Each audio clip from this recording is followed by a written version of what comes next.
ప్రత్యక్ష ప్రజాస్వామ్యంలో కూడా ప్రజాప్రతినిధులు ఉంటారు, పరిపాలన చేస్తారు. ఒక నిర్ణీత కాలం కోసం ఎన్నుకోబడతారు వీళ్ళు. ఈ నిర్ణీత కాలంలో తమ యొక్క విధులను బాధ్యతలను నిర్వర్తించేటప్పుడు ఒకవేళ ఏ ప్రజాప్రతినిధి అయినా కూడా తమ విధిని సక్రమంగా నిర్వర్తించకపోతే, అంటే తమ విధులను సక్రమంగా నెరవేర్చకపోతే, నువ్వు చేసినటువంటి సేవలు చాలు, నీకు నమస్తే అని నువ్వు మధ్యలోనే అతన్ని పదవి నుంచి వెనుకకు పిలవటాన్ని రీకాల్, వెనుకకు పిలవటం అంటే పునరాయనం అని. మీరు అమెరికాలో ఈ terminator cinema hero Arnold scavenger అనేవాడు, అతడు గవర్నర్గా అలాగే ఎన్నికైనాడు. అతని కంటే ముందు ఉన్నటువంటి అరకాలకు గవర్నర్ ఎవరైతే ఉన్నారో అతని మధ్యలోనే పదవి నుంచి తొలగించి ఇతన్ని ఎన్నుకోవడం జరిగింది. అంటే కొన్ని ప్రాంతాలలో ప్రజల చేత ఎన్నుకోబడిన ప్రజాప్రతినిధులు తమ బాధ్యతలను సక్రమంగా నిర్వర్తించని సందర్భంలో పదవీ కాలం పూర్తి కావటానికంటే ముందే వాళ్ళని మధ్యలోనే పదవి నుంచి తొలగిస్తూ వెనుకకు పిలవటాన్ని రీకాల్, వెనుకకు వచ్చేసి నువ్వు చేసిన దాలు అని పిలిస్తే దాన్ని ఏమంటాము రీకాల్. భారతదేశానికి స్వాతంత్రం వచ్చిన కొత్తలోనే గాంధీ ఈ పద్ధతి ప్రవేశపెట్టాలన్నారు. భారతదేశంలో కూడా రీకాల్ పద్ధతిని ప్రవేశపెట్టాలి. అలా ప్రవేశపెట్టినప్పుడు మాత్రమే ప్రజాప్రతినిధులు సమర్థవంతంగా పనిచేస్తారు అని ప్రతిపాదించినప్పటికీ భారతదేశం యొక్క జనాభా రీత్యా, ఈ దేశంలో ఉన్న నిరక్షరాస్యత దృష్ట్యా దీన్ని వినియోగించడం సాధ్యం కాదు, ఖర్చు రీత్యా చూసినా కూడా ఇది కష్టం అని చెప్పి ప్రవేశపెట్టలేదు. ఈ మధ్య కాలంలోనే మధ్యప్రదేశ్ రాష్ట్ర ప్రభుత్వం స్థానిక స్వపరిపాలనా సంస్థల్లో దీన్ని ప్రయోగాత్మకంగా ప్రవేశపెట్టింది. భారతదేశంలో మొట్టమొదటిసారిగా రీకాల్ పద్ధతిలో తన అధికారాన్ని కోల్పోయినటువంటి వ్యక్తి చాప్రా మున్సిపల్ చైర్మన్ అనేటటువంటి వాటిని మొట్టమొదటిసారిగా ఈ పద్ధతి, అది కూడా మొత్తం కాదు, ప్రయోగాత్మకంగా చాలా లిమిటెడ్ ప్రాంతాల్లో బట్టి దీన్ని ప్రవేశపెట్టడం జరిగింది. రీకాల్ అంటే ప్రజాప్రతినిధిని, అధికారంలో ఉండేటటువంటి ప్రతినిధిని వెనుకకు పిలువటం అంట, మధ్యలోని మీరు చేసించాలి. అంటే ఎలా పిలుస్తారంటే నువ్వు బాగా సమర్థవంతంగా పనిచేస్తానా, పరికరాన్ని వాడిగా తయారైతే పిలుస్తారు, ఏముంది అక్కడ ప్రజలు. Next floor crossing. ఇక్కడ ఒకటి ఏంటంటే మీరు రాజనీతి పరిభాషలో కార్పెట్ అంటే రెడ్ కార్పెట్ అంటే అధికారానికి చిహ్నం. రెడ్ కార్పెట్ అంటే అధికారానికి చిహ్నం. భారత రాష్ట్రపతి పార్లమెంట్ ఉద్దేశించి ప్రసంగించడానికి వచ్చేటప్పుడు రెడ్ కార్పెట్ పరిచి మరీ ఆహ్వానిస్తుంటారు. ఎవరైనా విదేశాలకు చెందిన అధిపతులు వచ్చినప్పుడు కూడా రెడ్ కార్పెట్ పరిచి మరీ పిలుస్తుంటారు. గవర్నర్ శాసనసభను ఉద్దేశించి ప్రసంగించడానికి వచ్చేటప్పుడు కూడా రెడ్ కార్పెట్ పరిచి పిలుస్తాం. అందుకనే ఏ దేశంలోనైనా కూడా కార్పెట్ అనేటటువంటి పదానికి, రెడ్ కార్పెట్ అనే దానికి అర్థం ఏంటంటే అధికారానికి చిహ్నం. ఏంటి కార్పెట్. ఓకే, ఇక్కడ ఫ్లోర్ క్రాసింగ్, కార్పెట్ క్రాసింగ్ అని ఉంది. Floor crossing, carpet crossing. Floor అంటే నేల, క్రాస్ అయితే దేని మీదకి వస్తారు, కార్పెట్ మీదకి వస్తారు. కార్పెట్ క్రాస్ అయితే ఫ్లోర్ మీదకి వెళ్తారు. అంటే ఈ ఫ్లోరు కార్పెట్ అనేది ఏంటంటే, కార్పెట్ అంటేనేమో అధికార పక్షం, ఫ్లోర్ అంటే ప్రతిపక్షం. ఏం లేదు అక్కడ. ఫ్లోర్ అంటే దేనికి ప్రతిపక్షం, కార్పెట్ అంటే అధికార పక్షం. ఒక అధికార పార్టీకి చెందినటువంటి వ్యక్తి పార్టీ మారి ప్రతిపక్షంలో చేరితే దాన్ని కార్పెట్ క్రాసింగ్ అంటారు. కార్పెట్ క్రాస్ అయి ఫ్లోర్ మీదకి వెళ్తాం. అంటే అధికారంలో ఉన్నవాడు దేంట్లోకి వెళ్ళిపోయినాడు, ప్రతిపక్షంలోకి వెళ్తాం. జగన్మోహన్ రెడ్డిని కార్పెట్ క్రాసింగ్ గా పేర్కొంటాం. అధికార పక్షంలో నుండి ప్రతిపక్షంలోకి మారితే దాన్ని కార్పెట్ క్రాసింగ్ అంటారు. మరి ఫ్లోర్ క్రాసింగ్ అంటే ప్రతిపక్షంలో ఉన్నవాడు పాలక పక్షంలోకి, అంటే ఫ్లోర్ క్రాస్ అయితే దేని పైకి వస్తున్నాను? కార్పెట్ మీద. అమెజాన్ దేనికి ఉదాహరణ ఇస్తారు. చిరంజీవిని దేంట్లో చేశాడు? ప్రతిపక్షంలో నుండి పాలక పక్షంలోకి వస్తే దాన్ని ఏమంటాము? ఫ్లోర్ క్రాసింగ్ అంటాం.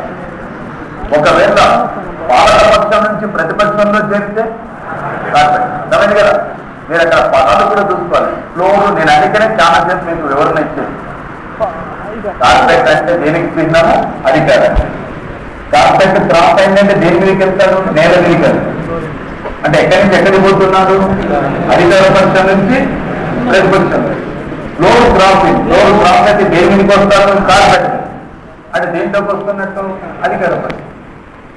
క్రాసింగ్ అంటే, మామూలు క్రాసింగ్ అంటే ఒక ప్రతిపక్షం నుంచి ఇంకో ప్రతిపక్షానికి మారిపోతే దాన్ని సాధారణ క్రాసింగ్ అంటారు. దేవేంద్ర గౌడ్ ఉన్నారు.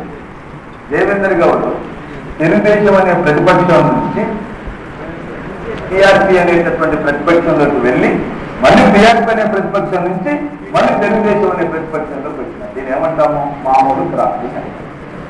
ఓకే. మరి కార్పెట్ దగ్గర అంటే కరెక్ట్ మీద ఏంటిది? అధికారాన్ని అడుక్కునేవాడు. అయితే ఆయన ఫ్లోర్ క్రాసింగ్ వస్తారు. చిరంజీవి కార్పెట్ బెగ్గర కిందికి రాదు చెప్తారు. ఏది కాదు, దగ్గరంటే అడుక్కునేవాడని కరెక్టే. కానీ ఇక్కడ ఏ ఉద్దేశంతో వాడుకుంటామంటే ఈ కార్పెట్ దగ్గర అనే పదాన్ని ఒక నాన్ లోకల్ అభ్యర్థి వచ్చి లోకల్ అభ్యర్థి పైన పోటీ చేసి ఎన్నిక కాకపోతే, నేను ఎన్నిక కావాలని కోరుకుంటే దాన్ని ఏమంటామో? కార్పెట్ దగ్గర. అది ఆ ఉద్దేశం. దగ్గర అనేది కరెక్టే, కార్పెట్ అనేది కరెక్టే, అధికారులను అడుక్కునేవాడు అనేది కరెక్టే. కానీ కార్పెట్ బెగ్గర్ అనే పదాన్ని ఎవరికి వినియోగిస్తుంటామంటే ఒక నాన్ లోకల్ వచ్చి లోకల్ అభ్యర్థి పైన పోటీ చేసి ఎన్నిక కావాలని కోరుకుంటే దాన్ని కార్పెట్. ఇప్పుడు జస్వంత్ సింగ్ ఉన్నారు. జస్వంత్ సింగ్ సొంత రాష్ట్రం రాజస్థాన్, ఉండేది ఢిల్లీ. కానీ పశ్చిమ బెంగాల్లోని డార్జిలింగ్ నుంచి పార్లమెంట్కి ఎన్నికైనా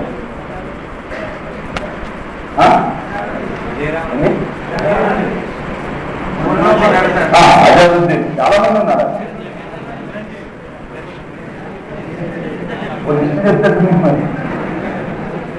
ఎవరైనా వస్తారు?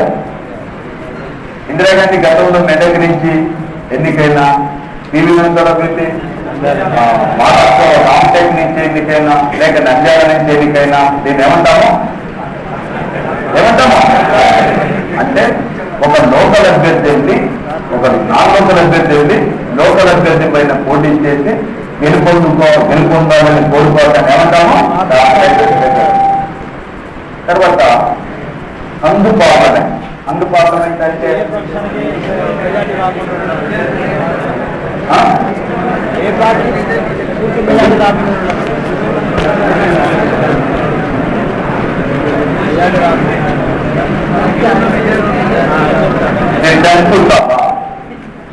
త్రిశంకు సభ తెలుగులో ఇస్తారు.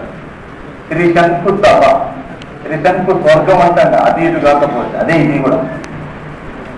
కొన్ని సందర్భాలలో త్రిశంకు స్వర్గం అంటారు. త్రిశంకు స్వర్గం అంటే అది ఇది కాకపోయిన పరిస్థితి. ఇక్కడ కూడా చెప్పేది అదే ఉద్దేశం. విషయం ఏంటంటే పార్లమెంటులో ఏ పార్టీ కూడా సంపూర్ణ మెజార్టీ సాధించని సందర్భంలో ఉండే పరిస్థితి అంటారు పార్లమెంట్. అంగు పార్లమెంట్ అని ఉండదు. అంగు పార్లమెంటు, మెజార్టీ పార్లమెంట్ అని చెప్పి పార్లమెంట్లు ఉండవు. పార్లమెంట్ ఒకటే ఉంటుంది. అందులో ప్రభుత్వాన్ని ఏర్పాటు చేయటం కోసం అవసరమైనటువంటి మెజార్టీ ఏ పార్టీకి రానప్పుడు నెలకొనే పరిస్థితిని ఏమంటాం? అంగు పార్లమెంట్ అంటాం. ఇలా భారతదేశంలో మొట్టమొదటిసారిగా 1989లో అంగు పార్లమెంట్ ఏర్పడింది. అప్పటి నుంచి ఇప్పటి వరకు 7 అంగు పార్లమెంట్ ఏర్పడ్డది.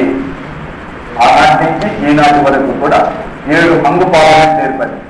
89, 91, 96, 98, 99, 2004, 2009 ప్రతి సందర్భంలో కూడా హంగు పార్లమెంట్ 7 పార్లమెంట్లు ఏర్పడింది.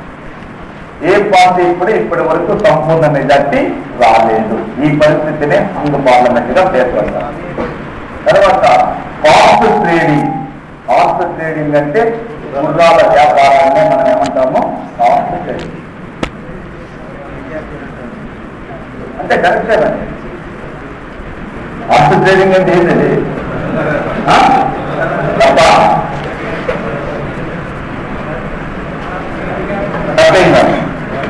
కాకుంటే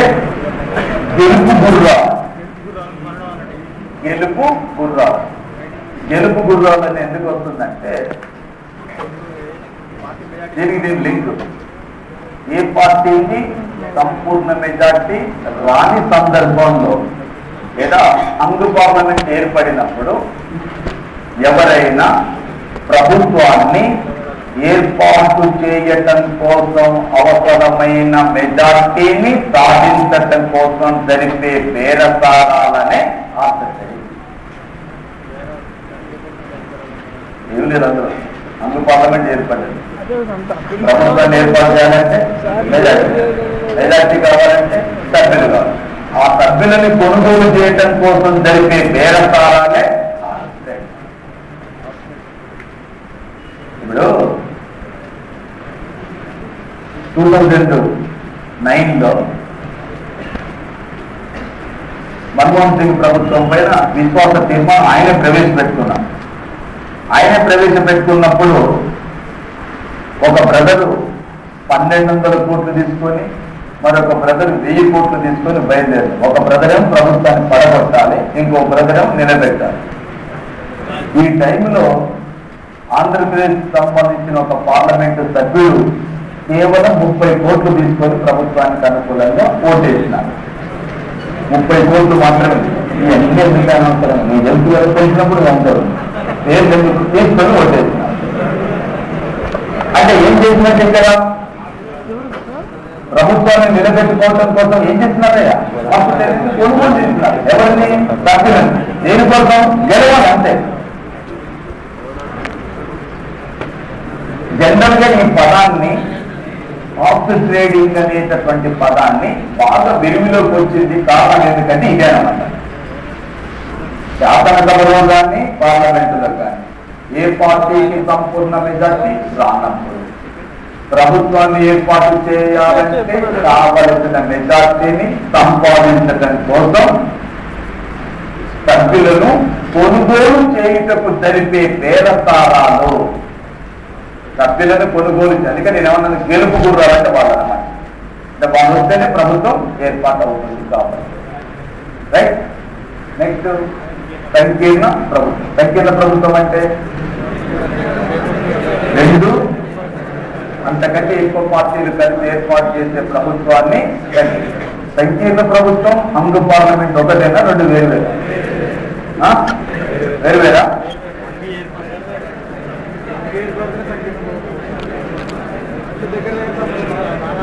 రెండు ఒకటేనా వేరువేరా? ఎట్లా వేరువేరు?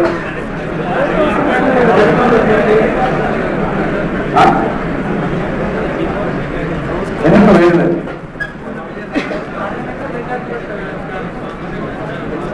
ఏర్పడినప్పుడు సంఖ్యను ఏర్పడతాయి. ఇప్పుడు వేరే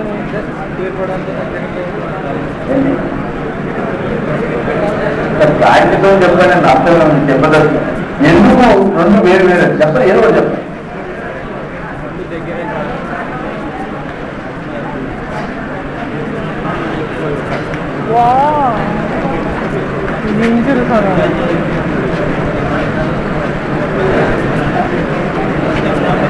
అన్ని పార్లమెంట్ లో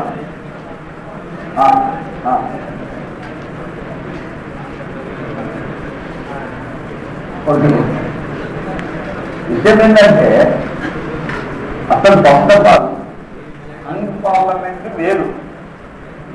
పార్లమెంట్ అంటే ఎక్కడి నుంచి? శాసనశాఖ. సంకీర్ణ ప్రభుత్వం వేరు. ప్రభుత్వం అంటే ఇది కార్యనిర్వాహక శాఖ. ఈ 2 ఫస్ట్ వేరు వేరు. ఈ 2 ఒకటి కాదు. ఇంకోటి ఏంటంటే హంగ పార్లమెంట్ ఏర్పడినప్పుడు సంకీర్ణ ప్రభుత్వం ఏర్పాటు అవుతుందా కాదా అనేది ఒక సమస్య. లేదు, హంగ పార్లమెంట్ ఏర్పడకుండా సంకీర్ణ ప్రభుత్వం ఏర్పాటు కాబోతుందా అనేది ఒక సమస్య. రెండు వేరు వేరు అని మీరు చెప్పినారు. వేరు వేరు అనే సమస్య ఎందుకు వస్తుందంటే 2004లో మన రాష్ట్ర శాసనసభకు ఎన్నికలు జరిగినప్పుడు టీఆర్ఎస్ పార్టీ కాంగ్రెస్ పార్టీ కలిసి పోటీ చేసి తెలుగుదేశం పార్టీ మీద విజయం సాధించిన తర్వాత రెండు కలిసి సంకీర్ణ ప్రభుత్వాన్ని ఏర్పాటు చేసినాయి. దాన్ని సంకీర్ణ ప్రభుత్వం రెండూ ఒక పార్టీ. ఆ రోజున వాస్తవంగా కాంగ్రెస్ పార్టీకి శాసనసభలో వచ్చిన స్థానాల సంఖ్య 190.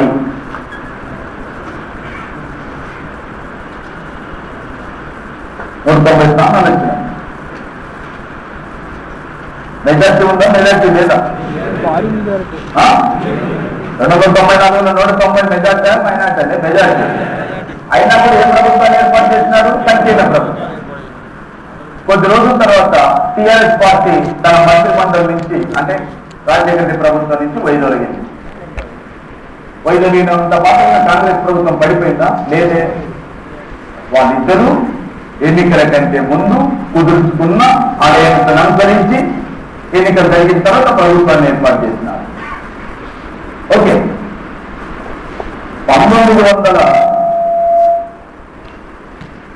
1977లో మొదటిసారిగా పశ్చిమ బెంగాల్లో జ్యోతిబసు నేతృత్వంలో వామపక్ష ప్రభుత్వం అధికారంలోకి వచ్చింది. ఒక విషయం ఏంటంటే 1977 నుంచి 25 సంవత్సరాలు 2011 వరకు ఎన్ని సంవత్సరాలు? 27 సంవత్సరాలు 34 సంవత్సరాలు వామపక్ష ప్రభుత్వ అధికారం ఉంది. ఈ 34 సంవత్సరాల కాలంలో ఎప్పుడు కూడా సిపిఎం పార్టీ ఒక్కదానికే 150 స్థానాలకు మించి వచ్చినాయి. అంటే తిరుగులేని మెజార్టీ వచ్చింది. 294 స్థానాలలో 150కి మించి 160, 170, 180, 190 స్థానాలు వచ్చినాయి. మెజార్టీ ఉంది. ఎప్పుడు సిపిఎం పార్టీ ఒకటే ప్రభుత్వాన్ని ఏర్పాటు చేయాలి. RSP, forward bloc, CPI, CPM 4 కలిసి ప్రభుత్వాన్ని ఏర్పాటు చేసింది. అక్కడ మెజార్టీ లేక ఏర్పాటు చేసినాయా? సంకీర్ణ ధర్మం ప్రకారమే. సంకీర్ణ ధర్మం. అందువలన అంగు పార్లమెంట్ ఏర్పడితే, అంగు అసెంబ్లీ ఏర్పడితేనే సంకీర్ణ ప్రభుత్వం వస్తుందనుకోవద్దు. మెజార్టీ ఉన్నప్పటికీ కూడా సంకీర్ణ ప్రభుత్వాన్ని ఏర్పాటు చేయవచ్చును. సంకీర్ణ ప్రభుత్వం అంటే అర్థం ఏంటంటే 2 అంతకంటే ఎక్కువ పార్టీలు కలిసి ఏర్పాటు చేస్తే దాన్ని సంకీర్ణ ప్రభుత్వం. ఇక అంటే దాని నిర్వచనం అది. ఇంకా సింపుల్గా చెప్తాను. 1977లో లోక్సభలో జనతా పార్టీ 1977లో జనతా పార్టీకి లోక్సభలో 301 స్థానాలు వచ్చినాయి. మీరు జనరల్గా చెప్పండి, 543 స్థానాల్లో 301 మెజార్టీ మైనార్టీ. కానీ భారతదేశంలో మొట్టమొదటి సంకీర్ణ ప్రభుత్వం ఎవరిదంటే చెప్తాం? మొరార్జీ దేశాయ్. మరి మొరార్జీ దేశాయ్ ప్రభుత్వాన్ని సంకీర్ణ ప్రభుత్వం ఎందుకన్నామంటే, మొరార్జీ దేశాయ్ జనతా పార్టీ పంజాబ్కు చెందిన శిరోమణి అకాలీదళ పార్టీ, తమిళనాడుకు చెందిన డిఎంకే పార్టీ, వీరిద్దరితో కలిసి ప్రభుత్వాన్ని ఏర్పాటు చేశారు. 3 పార్టీలు కలిసి ప్రభుత్వాన్ని ఏర్పాటు చేస్తే ఏమంటాం? మెజార్టీ లేకనా? మెజార్టీ ఉందా? మెజార్టీ ఉంది. ఇకపోతే అంగు పార్లమెంట్ ఏర్పడితే ఖచ్చితంగా సంకీర్ణ ప్రభుత్వం వస్తుందా? కావచ్చు. దానికి ఉదాహరణ టీవీ నడపడం. 1991లో పార్లమెంట్ ఎన్నికలు జరిగినప్పుడు కాంగ్రెస్ పార్టీకి 221 స్థానాలు వచ్చినాయి. 221 స్థానాల మెజార్టీనా? హింసలో అనేక పార్టీలని చీల్చి చెండాడి వాళ్ళందరి మద్దతు పొంది ప్రభుత్వాన్ని 5 సంవత్సరాలు నడిపించింది. ఏ ఒక్క పార్టీని కూడా తన మంత్రివర్గంలో చేర్చుకోలేదు. ఆయన ఒక్కడే ప్రభుత్వాన్ని కొనసాగించారు. అంటే ఏంటి? అంగు పార్లమెంట్ ఏర్పడ్డా మెజార్టీ రాకపోయినా వాళ్ళ మీద మద్దతుతోని అధికారం కొనసాగించినాడు తప్ప తన ప్రభుత్వం నుంచి ఎవరిని కూడా చేర్చుకోలేదు. అంగ పార్లమెంటే కదా. అందువలన అంగు పార్లమెంటు వేరు, సంకీర్ణ ప్రభుత్వం వేరు, ఈ రెండు వేరు. నెక్స్ట్ జాగ్రత్త, ఇది మనం చెప్తాను మళ్ళీ ఒకసారి. దీన్ని ఎవరు ప్రతిపాదించినారు? ఆర్ వెంకటరామన్, భారత రాష్ట్రపతి అయినటువంటి ఆర్ వెంకటరామన్ ప్రతిపాదించినారు. ఎప్పుడు? 1991. ఏ టైంలో? ఎన్నికలు జరిగేటప్పుడు రాజీవ్ గాంధీ దారుణ హత్యకు గురైనప్పుడు దేశంలో నెలకొన్న ప్రత్యేక పరిస్థితులలో దేన్ని స్థాపించాలన్నాడు? జాతీయ ప్రభుత్వం. జాతీయ ప్రభుత్వం అనగా అన్ని రాజకీయ పార్టీలు తమ రాజకీయ అభిప్రాయ భేదాలను పక్కకు పెట్టి దేశ భవిష్యత్తు, జాతీయ ప్రయోజనాలను దృష్టిలో పెట్టుకొని ఒక ఉమ్మడి ప్రభుత్వాన్ని ఏర్పాటు చేయాలని కోరటాన్ని ఏ ప్రభుత్వం అంటాము? జాతీయ ప్రభుత్వం అంటాం. ఎవరు ప్రతిపాదించినారు? ఆర్ వెంకటరామన్. ఇకపోతే తాత్కాలిక ప్రభుత్వం, ఇది నెహ్రూ ప్రభుత్వం. 1947లో భారతదేశానికి స్వాతంత్రం వచ్చేటప్పుడు క్యాబినెట్ మిషన్ ఒక ప్రతిపాదన చేసింది. క్యాబినెట్ మిషన్ ఏమని ప్రతిపాదించింది? భారతదేశానికి బ్రిటిష్ వారు అధికారాన్ని బదలాయించి వెళ్లిపోయే వరకు ఏ ప్రభుత్వం ఉండాలి? తాత్కాలిక ప్రభుత్వం. అలాగే 1947లో స్వాతంత్రం సంపాదించినప్పటి నుండి 1952లో భారత పార్లమెంటుకి ఎన్నికలు జరిగే వరకు కూడా మన దేశాన్ని పరిపాలించిన ప్రభుత్వాన్ని ఏ ప్రభుత్వం అంటారు? తాత్కాలిక. అంటే ఒక దేశంలో అధికార మార్పిడి జరుగుతున్న కాలంలో, పవర్ ట్రాన్సిషన్ పీరియడ్ లో ఏర్పాటు చేసేటటువంటి ఏ ప్రభుత్వాన్నైనా తాత్కాలిక ప్రభుత్వంగా చెప్తాం. తాత్కాలిక ప్రభుత్వానికి దీని బెస్ట్ ఎగ్జాంపుల్ ఏంటంటే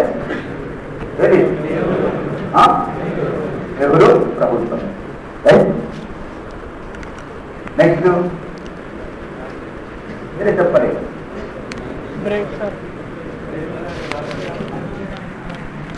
ఏం లేవా? మూడు మీద లేవా మీ దగ్గర?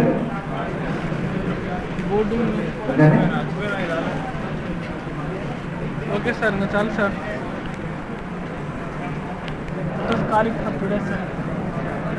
Five system.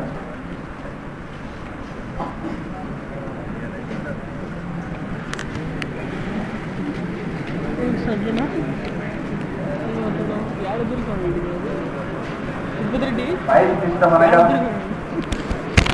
విజేతృభాగ నిర్ణయ పద్ధతి అంటే అర్థం. విజేతృభాగ నిర్ణయ పద్ధతి. విజేతృభాగ నిర్ణయ పద్ధతి అని అంటే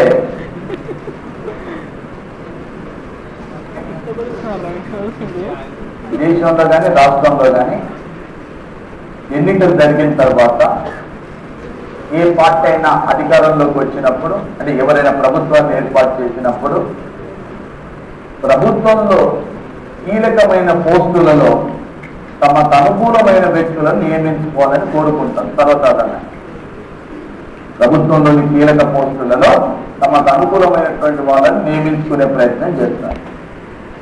ప్రభుత్వంలో కీలక పోస్టులలో తమకు అనుకూలమైన వారిని నియమించుకోవాలంటే అప్పటి వరకు ఆ పోస్టుల్లో ఉన్న వాళ్ళని ఏం చేయాలి? అంటే సిస్టాన్ని ఏం చేస్తున్నావు? నువ్వు ఫైన్ చేస్తున్నావు.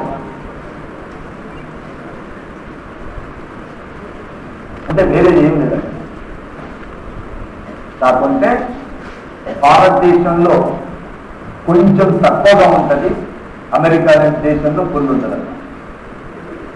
కీలకమైన పదవుల మొత్తాన్ని కూడా తమకు అనుకూలమైనటువంటి వాళ్ళని నియమించుకోవడం కోసం అప్పటి వరకు అధికారంలో ఉన్న వాళ్ళందరినీ తొలగిస్తారు. ఆంధ్రప్రదేశ్లో తెలుగుదేశం పార్టీ అధికారంలో ఉన్నప్పుడు హెచ్డిఎస్ త్వరను తీసుకొచ్చుకొని డీజీపీగా నియామకం చేసుకున్నారు. తెలుగుదేశం పార్టీ ఓడిపోయింది. కాంగ్రెస్ పార్టీ అధికారంలోకి రాగానే త్వరను తీసి పక్కకు పెట్టేసి భాస్కర్ రావు అనేటటువంటి వ్యక్తిని తీసుకొచ్చి డీజీపీగా నియామకం చేసుకున్నారు. అంటే ఏ ప్రభుత్వమైనా కూడా అధికారంలోకి రాగానే కీలకమైనటువంటి పదవులలో తమకు అనుకూలమైనటువంటి వాళ్ళను నియమించుకునే ప్రయత్నం చేస్తారు. వీళ్ళని నియమించుకోవాలంటే అప్పటి వరకు ఉన్న వాళ్ళని ఏం చేయాలి? తొలగించాలి. సిస్టాన్ని ఏం చేస్తున్నావు? నువ్వు స్పై చేస్తావు.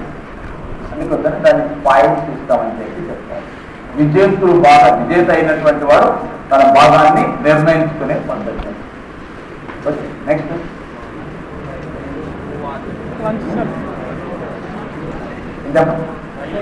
Dinner sir.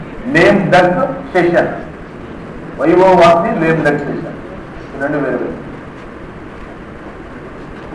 Lame duck session అంటే కుంటి బాతుల సమావేశం. కుంటి బాతుల సమావేశం, దీన్ని కుంటి కొంగల సమావేశం కూడా అంటారు. కుంటి కొంగల సమావేశం, కుంటి బాతుల సమావేశం ఎందుకంటామంటే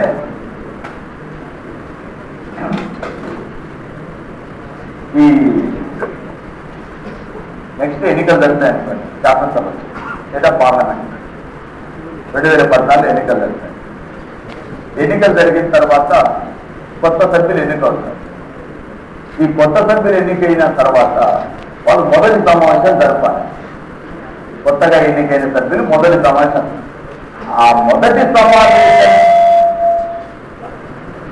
సమావేశం జరపడానికంటే ముందు ఈ పాత సభ ఉంది కదా, ఈ పాత సభ జరిపే చివరి సమావేశాన్నే కుంటి బాధల సమావేశం, కుంటి కొంగల.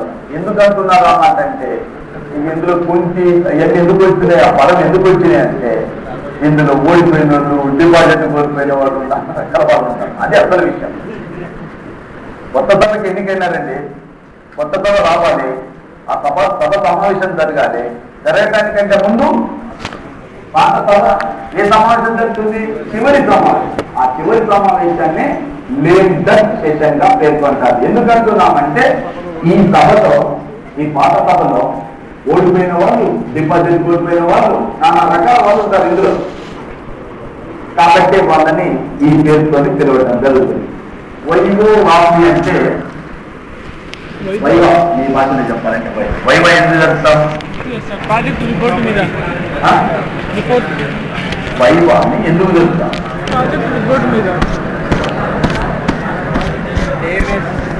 మనిషి యొక్క కుంటి బాంతుల సమావేశం. నేను తింటున్నా ఎవరన్నా డ్రాస్ వైభవాన్ని ఎందుకు జరుగుతాం? చెప్తాను ఎవడు చెప్ప నువ్వు చేస్తున్నాను టీ చెప్పాడు. చెప్పట్లేదు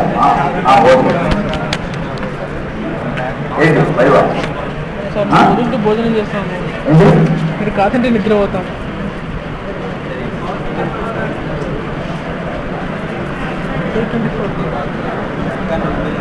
కాన్ఫిడెన్స్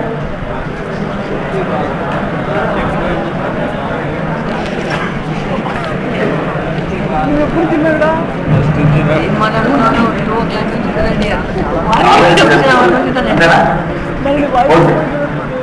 నాలెడ్జ్ తెలుసుకోవడానికి చేస్తారు. ఆయన చెప్పలేదు. వైభవ అనేది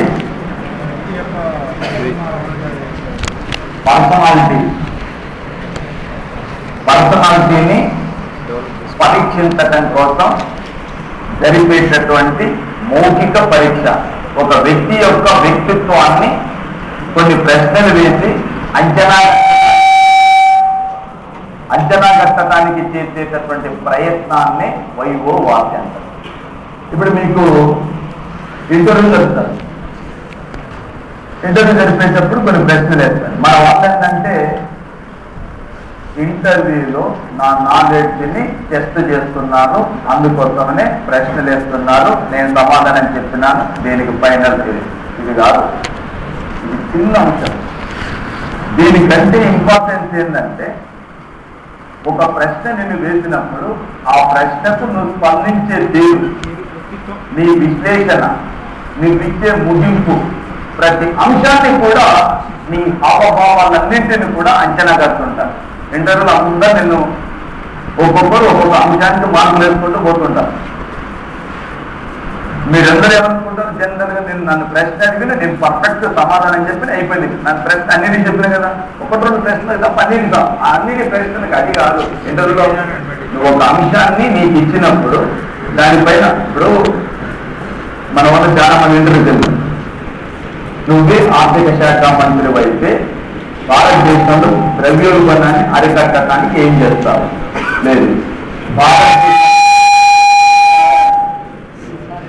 నీకు ఈ ఉద్యోగం వస్తే నువ్వే ఒక అవినీతిని అరికట్టే అధికారి అయితే అవినీతిని అరికట్టడం కోసం ఏం చేస్తావు?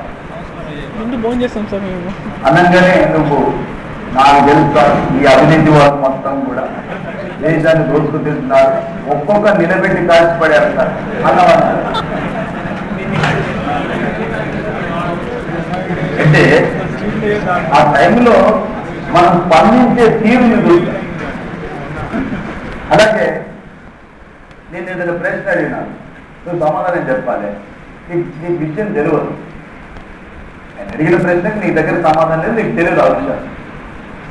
ఏదో ఒకటి చెప్పే ప్రయత్నం చేస్తుంటే ఓ ఇతను దొరుకుతున్నాడు, నేనేమన్నాను తప్పు ఒప్పు ఏమన్నారు అతనా వాళ్ళు చేసి నేను దొరుకుతున్నాడు అంటే నేను ఇలాంటి సమస్య వచ్చినప్పుడు ఇతను ఇలాగే నువ్వు నిజాయితీగా నాకు తెలియదు అని చెప్పావనుకో, వీడు ఖచ్చితంగా ఉన్నాడు, తెలియని విషయం తెలియని చెప్తున్నా. నువ్వు తెలియని చెప్పినప్పుడు నువ్వు సమాధానం రాలేదని నువ్వు ఫీల్గా అవుతున్నావు. ఫీల్గా అక్కడ నువ్వు చెప్పదలుచు నీ యొక్క నిన్ను పరీక్షించేటటువంటి అంశాలలో నీ దగ్గర నిజాయితీ ఉందా లేదా అనేది కూడా ఉంది అని చెప్పి అడిగిన ప్రశ్న కన్నా నాకు తెలుస్తుంది. మనకి నిజాయితీ ఉందని చెప్పటానికి అట్లా కాదు, విషయాలని చెప్తూ అలాంటిది వచ్చినప్పుడు నిజంగా తెలియకపోతే తెలియదు అని ఒప్పుకోవటం ఏదైతే అలాంటి ప్రతి అంశాన్ని పరీక్షిస్తుంటారు ఇంటర్వ్యూలో పడ్డ. అందుకోసమే కొన్ని ప్రశ్నలను వేసి ఒక వ్యక్తి యొక్క పర్సనాలిటీని అంచనా కట్టడం కోసం జరిపేటటువంటి ప్రయత్నాన్ని వైభవ్ వాస్తు చెప్పారు. Nothing but Vaibhav. ఓకేనా?